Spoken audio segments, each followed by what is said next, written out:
Okay so आज का हमारा वीडियो है बेंडिंग ऑफ साइकिलिस्ट या बेंडिंग ऑफ बाइक्स पर। तो आप एक बार ये वीडियो देख लो, आपको क्लैरिटी हो जाएगी कि बेंडिंग क्या होता है असल में। उसके बाद हम वीडियो एक्सप्लेन करेंगे, ठीक है? ओके। देखा आपने वीडियो? देख लिया ना?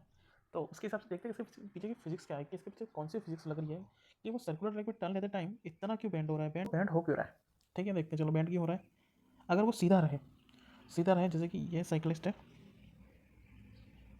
ये टर्न लेते टाइम सीधा है, ठीक है। ये साइकिलिस्ट टर्न लेते टाइम सीधा है और थीटा एंगल है, तो इसका नॉर्मल लगेगा ये हो जाएगा उसका नॉर्मल, ठीक है। ये नॉर्मल हो गया और बाहर लगेगा mv² बाई आर। अब इस फोर्स को बैलेंस करने के लिए अंदर कोई फोर्स नहीं है, ओके। तो अगर फोर्स नहीं है तो क्या होगा, ये mv² बाई आर उसे बाहर ले जाएगा, यानी कि उसे ट्रैक छोड़ना पड़ेगा। अब ये क्या करें कि उसे ट्रैक छोड़ना ना पड़े, तो इस कंडीशन में हमारा एक्ट करेगा बेंडिंग।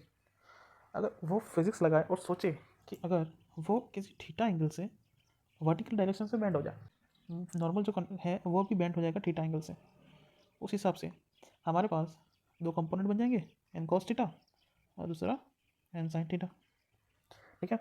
अब ये क्योंकि बॉडी है, बॉडी का कुछ एम होगा, तो इसका centre of mass vertically downwards लगेगा एम ओके।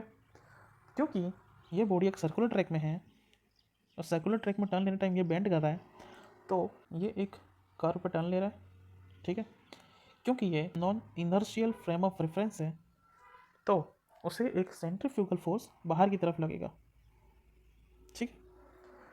सेंट्रीफ्यूगल फोर्स बाहर की तरफ लगेगा, क्यों? क्योंकि ये non inertial frame of reference है, non inertial frame of reference. तो उस हिसाब से उसके पास ये दो कंपोनेंट तो हो ही गए थे एन के, और ये कंपोनेंट हो गया एन साइन थीटा, ठीक है। अब ये जो एन साइन थीटा है वो mv² पे आर को बैलेंस कर लिया, तो ये ईजिली टर्न ले लिया यहाँ से, यूँ, ठीक है। इसने ईजिली टर्न ले लिया, तो यानी कि अब आपको पता चल गया होगा कि इसने बैंड क्यों हुआ। एक बार और समराइज कर लेते हैं। क्योंकि जब ये बैंड होगा तो होता क्या है कि उसका नॉर्मल एक थीटा एंगल पे एक्ट करेगा, यानी कि नॉर्मल रिएक्शन जो होती है हमारे सरफेस से, तो वो एक थीटा एंगल पे एक्ट करेगा। उसके दो कंपोनेंट हो जाएंगे, एन कॉस थीटा और एन साइन थीटा। अब क्योंकि वो एक कर्व में टर्न ले रहा था, एक सर्कुलर फॉर्म ऑफ ट्रैक पे टर्न ले रहा था, तो वो एक सेंट्रीफ्यूगल फोर्स फील करेगा, एक सेंट्रीफ्यूगल फोर्स फील करेगा।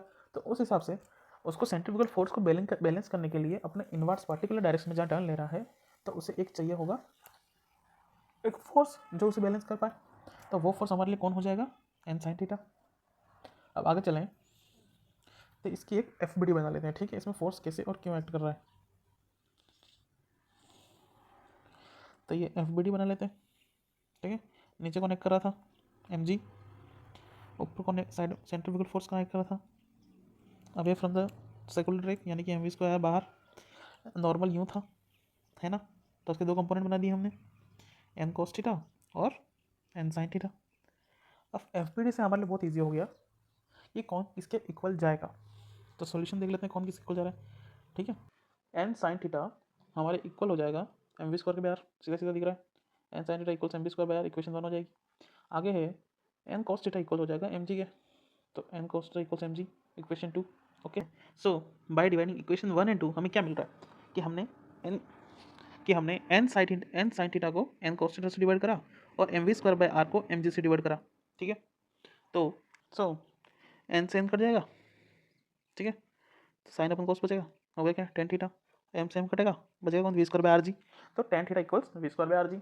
और इसे ऐसे भी लिख सकते हैं कि v equals under root r g tan theta. तो हमारे पास दो वैल्यू आ गई, दो मतलब दो चीज़ हम निकाल सकते हैं अगर हमें दे दिया जाए। From this solution of equation we can find either theta, अगर हमें वी दे दीजिए और आर दे दिया जाए, और वी, और क्या निकल सकते हैं, वी अगर हमें आर दे दिया जाए और थीटा दे दिया जाए, थीटा और आर गिवन, ओके। सो हमारे लिए दो फॉर्मूले इंपॉर्टेंट हो जाएंगे, क्यों कि tan theta equals v square by r g और v equals under root r g tan theta, okay. So हमारे जो क्वेश्चंस आएंगे, न्यूमेरिकल्स आएंगे, उनमें हमें या तो थीटा निकालना होगा या वी निकालना होगा, ठीक है। तो उस हिसाब से हमने ये कर दिया है। और okay, so thank you last तक देखने के लिए। अगर आपको इसमें कुछ डाउट हो तो आप कमेंट सेक्शन में पूछ सकते हो। मैं इसकी क्वेरी सॉल्व करने की कोशिश करूँगा। Okay so thank you. हाँ आप ये स्क्रीनशॉट ले सकते हो।